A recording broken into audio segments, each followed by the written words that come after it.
Being 21 years old मैं अपनी पढ़ाई पूरी करने के लिए हांगकांग से शिफ्ट होकर सैन फ्रांसिस्को शिफ्ट हो गया। रेंट पे घर लेने से अच्छा वी हैव द ऑप्शन कि हम अपने कॉलेज के बॉयज़ हॉस्टल में रह सकते हैं। तो मैंने हॉस्टल में रहने का फ़ैसला किया। तो मैंने एडमिशन लिया और कुछ ही दिनों में हॉस्टल में शिफ्ट होने चला गया। सब कुछ अच्छा ही जा रहा था। मेरे कुछ अच्छे नए फ्रेंड्स बन चुके थे और पढ़ाई भी अच्छी खासी जा रही थी। जैसे ही हमारा फर्स्ट सेमेस्टर एंड हुआ तो एक रील नाम के लड़के ने हमारे कॉलेज में एडमिशन लिया। एवरीवन वाज शॉक्ड कि in the middle of semester उसका एडमिशन कैसे हो सकता है। लेट इट गो, शायद उसकी कोई इमरजेंसी होगी। सो हम हमारे नॉर्मल लाइफ रूटीन में बिजी हो गए। पढ़ाई, कॉलेज सब कुछ वैसा ही स्टार्ट हो रहा था। जैसे ही कॉलेज एंड हुआ और आई कैन से कि लेक्चर एंड हुए तो everyone starting going in hostel और मैं भी। वैसे भी आज का दिन काफ़ी लंबा था, बहुत थक भी गया था। हॉस्टल में जाकर मुझे पता चला कि रील मेरे ही रूममेट है हॉस्टल में, लेकिन उस दिन थकान होने के कारण मैंने उसे ज़्यादा बात नहीं की और सोने चला गया और सोचा कल मॉर्निंग में उसे बात ही करना है और बात कर भी लूँगा अच्छे से। After all he is my classmate और रूममेट भी। मॉर्निंग में जब मैं उठा तो रील मुझे कहीं भी नज़र नहीं आया इन रूम। तो मैंने सोचा शायद वो जल्दी कॉलेज चला गया हो। कोई नहीं, कॉलेज में जाकर मिल लूँगा, ऐसा मैंने सोचा। लेकिन जब मैं कॉलेज पहुँचा ना तो रील था ना ही उसका साया। सारे लेक्चर्स ख़त्म हो गए लेकिन मुझे रील कहीं नज़र नहीं आया इन कॉलेज। तो मैं सोचा कि रूम पर आकर मैं उससे पूछ लूँगा आखिर तुम पूरे दिन थे कहाँ। आफ्टर कॉलेज मैं जब रूम में आया कुछ समय बाद रील भी आ गया। तो मैंने उसको बोला, हेलो मैं रोहन, तुम्हारा रूममेट प्लस क्लासमेट। हमारी बात नहीं हो पाई कल, लेकिन we can be the friends. लेकिन एक बात कहो, जब तुम आज कॉलेज के लिए जल्दी निकल गए थे तो आज कॉलेज क्यों नहीं आए? बस मेरा इतना ही कहना था कि वो बिना कुछ जवाब दिए वो रूम से बाहर निकल गया। So I thought this is so weird. फिर मैं सोने चला गया। रात के करीब 3 बजे जब मेरी आँख खुली तो मैंने रील को हमारी विंडो की तरफ खड़े हुए देखा और वो स्माइल कर रहा था। तो मैंने पूछा, रील इस वक्त तुम विंडो के पास क्या कर रहे हो खड़े होकर? तुम्हारी तबीयत तो ठीक है ना? उसने सिर्फ ये कहा, तुम सो जाओ, और ये कहकर वो बेड पर जाकर सो गया। मैंने अपने आप से कहा कि लगता है इसका दिमाग ठीक नहीं है और मैं भी सोने चला गया। दूसरे दिन सुबह उठने में मुझे काफ़ी देर हो गई और इसी चक्कर में घाय में मेरा टो जाकर डेस्क को लग गया और मेरे टो पे से खून निकलने लगा।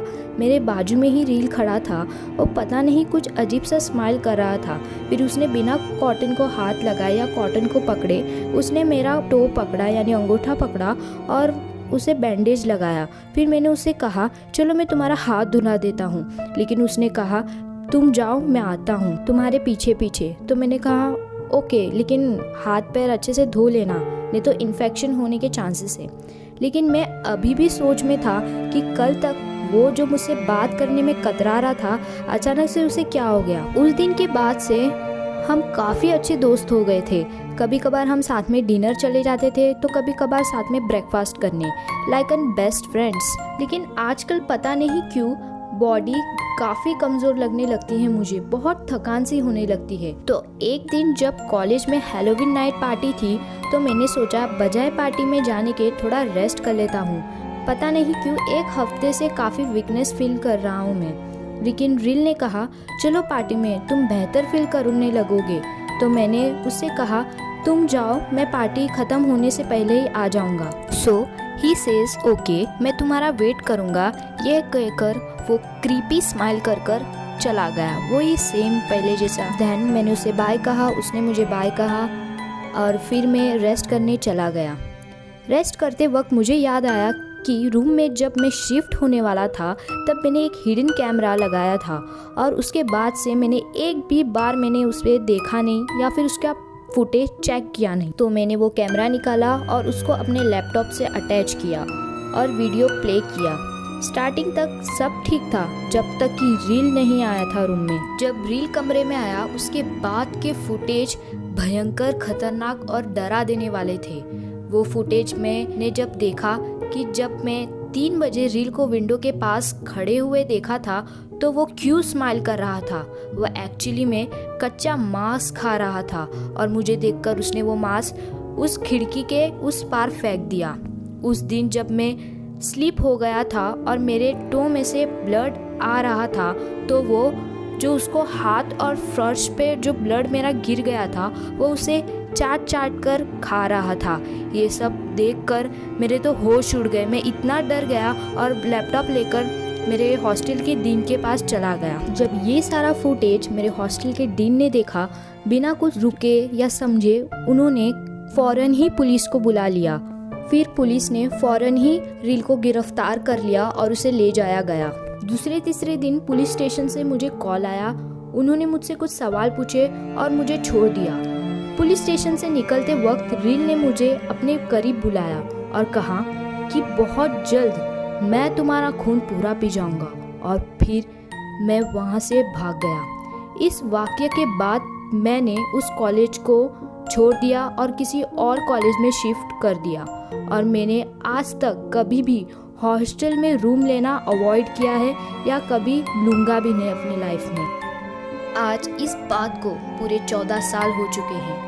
आज एक नया दिन है और मैं ये सब कुछ भुला देना चाहता हूँ, लेकिन आज के न्यूज़ में ये देखकर कि रील जेल से भाग चुका है, वो दिन और वो सारा वाक़या मेरा दिमाग में घूम रहा है।